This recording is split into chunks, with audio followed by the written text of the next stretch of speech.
What brings you out here today? What brings me out here today all the way from Oregon? Mm-hmm.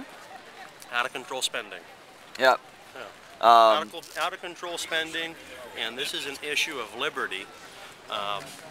We need to shed ourselves from the chains of overtaxation without representation. Mm-hmm. And what can you explain the Federal Reserve strings you got going on there? Well, the Federal Reserve strings, what this is supposed to depict is that they're actually in control of a lot of what happens, who comes to power and what those who come to power do. Sure. Policy-wise. If you look at the words of Thomas Jefferson, he'll tell you what happens when you let private banking industries control the issuance of money. It's not a good picture. Eventually we all become slaves to inflation and to a devalued monetary system. Right.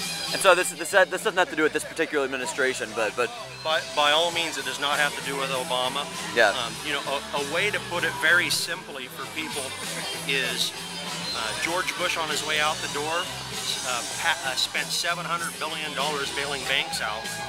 A couple of months later, Obama comes into office and borrows a lot over 700 billion, almost 800 billion at interest from those same banks. Right. Is that not the world's biggest pyramid scam? That makes Madoff look like small potatoes. Sure.